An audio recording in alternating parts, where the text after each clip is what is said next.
As most of you know, I have to record my talks so that I can hear them later.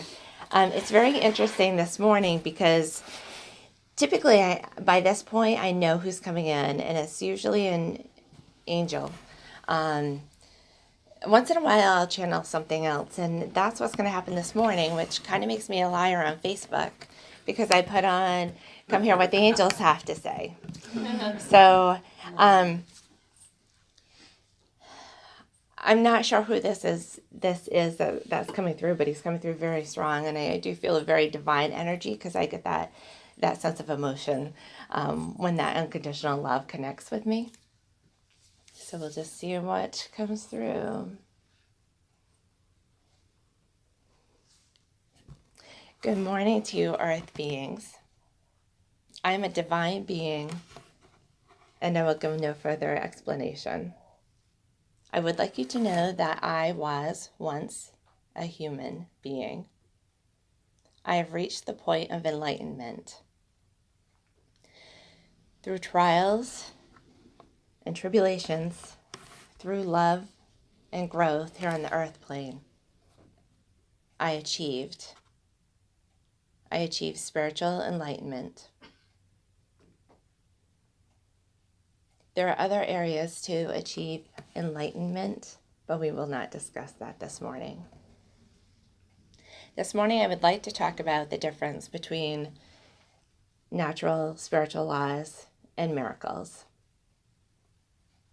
Natural and spiritual laws occur because of the energies here on the earth plane, the energies that are set in force as you are incarnated here on the earth, by choices that you make before your incarnation and by choices that you make while you are here on the earth plane. Excuse me. Miracles are of a completely different energetic nature. Miracles completely change somebody's intended path. Miracles do restore faith. Sometimes miracles are set up during someone's lifetime to restore the faith, to raise the vibration in an area. Melissa is just one of those examples. Most of you have heard her story about her near-death experience, but I would like her to share a small snippet of that event for those who are unaware. So almost 17 years ago, I was very sick. I had a daycare, and I picked up a virus from one of the children. I was taking Tylenol, and at this point, we didn't know that I was defective with autoimmune diseases and all of this. So when I'm sick, my body's in a very compromised state. My body attacks itself because it doesn't know the difference between good cells and bad cells. So I was very, very sick to the point where I called 911. I'm trying to condense this to make it a short story, and there is the full version is online on the YouTube if you want to know more details. But I ended up calling 911 because I was having a lot of pain right around my middle. I really didn't think I was going to survive the trip to the hospital.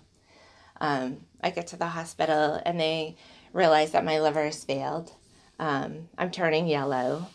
They told my parents, we need to prepare you. We don't expect her to survive the next 24 hours. She's very sick.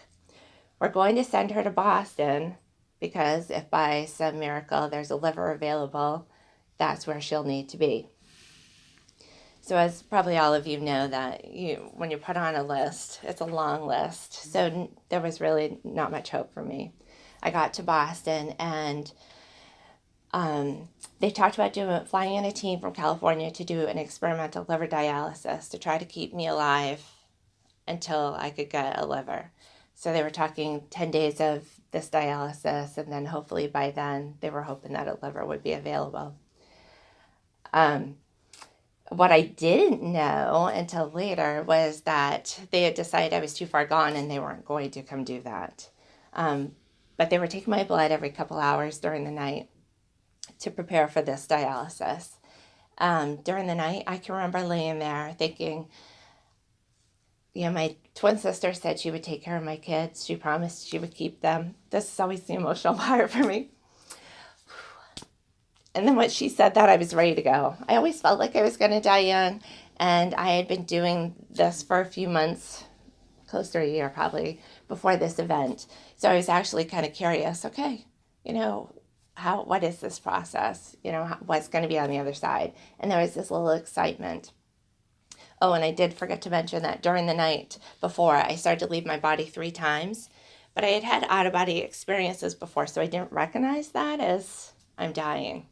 I just felt this good feeling, and I realized I'm coming out of my body, and then I coughed and I'd slam back in my body. Now I realized that I was starting to go, and it was a wonderful, peaceful experience. So for those of you who've lost people, just know that it's a wonderful, peaceful, loving sensation that happens as the soul leaves the body. So anyway, back to in the night, I'm laying there thinking, okay, I'm ready to go, and kind of let's get this show on the road. And I would feel this warmth go across my body, like all of a sudden I'm laying in the bright sun, just this loving energy that wrapped around me. And I thought, oh, this is good. This is them preparing me to take me. This happened several times. And in the meantime, the nurses are coming in and taking blood and checking my enzymes. In the morning, the nurse came in and she looked at me and she said, Melissa, your numbers are coming back. And I didn't know what that meant. And she said, basically, my liver went from it's dead, it's not functioning at all, to it's starting to function, and my enzymes are getting better in my liver.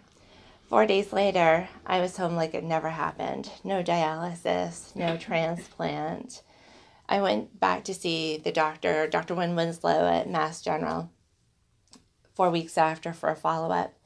And he literally sat there and shook his head and said, Melissa, there are things in the medical field that are hard to explain, but we typically have a general idea of how the body works and what could have caused the healing.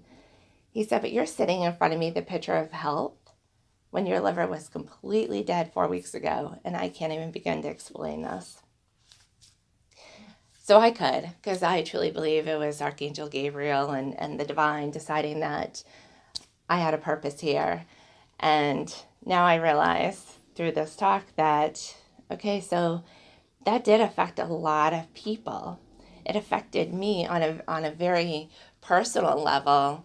I was not one to talk about how much I love somebody or to give hugs, to touch people. I know it's hard to believe now because I've spoken those words before I headed to Boston. And it's 11:11, which is a very divine number, and it's a sign for us. So that was going to be my only regret, is that I didn't speak those words. So now, after that experience, I became a very loving. I think I love people. I really didn't have a lot of judgment. I accepted people for who they were before. But with this divine energy that flows through me, I have unlimited amounts of unconditional love for friends, family, people that I meet. And I do believe that the angels put me where I need to be to share that. I believe I am a channel for them, not just a voice box, but a channel for that angelic energy to come through. Through doing healings, through doing messages, and sometimes just giving somebody a compliment I pass on the street. I love being who I am now.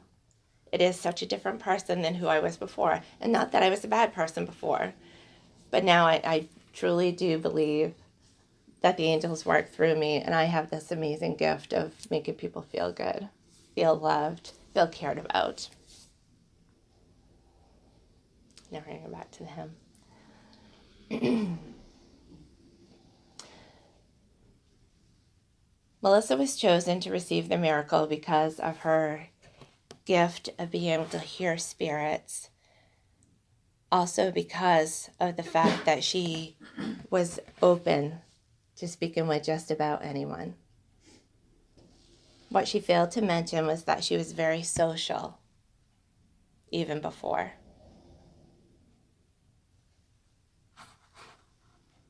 Oh, he wants me to share that my mom used to say, Melissa doesn't know a stranger. Because I talk to everybody. Nobody's a stranger. They're just a friend I haven't met yet. So because of her attitude, we allowed the miracle to take place. We allowed her to become a tool for not just the angels, but for spirit as well. She does her best to raise the vibration wherever she goes.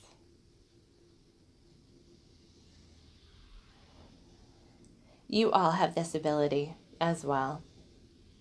You do not need to have a near-death experience. Most of you in this room do this on a smaller scale.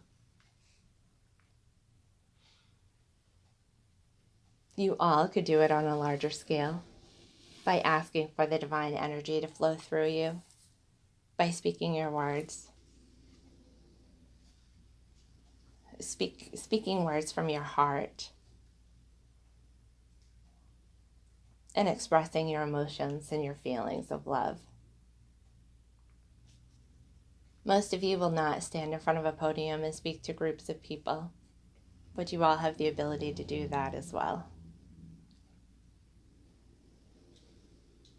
Trust that you are all beings of love. You are created from love, and it is an endless source that awaits you. The more love you give, the more love you get back.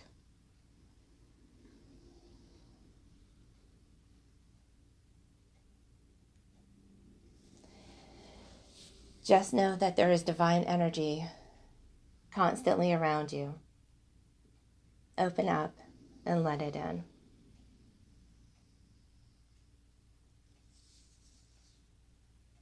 And we will leave you with love and blessings. Thank you. Thank you.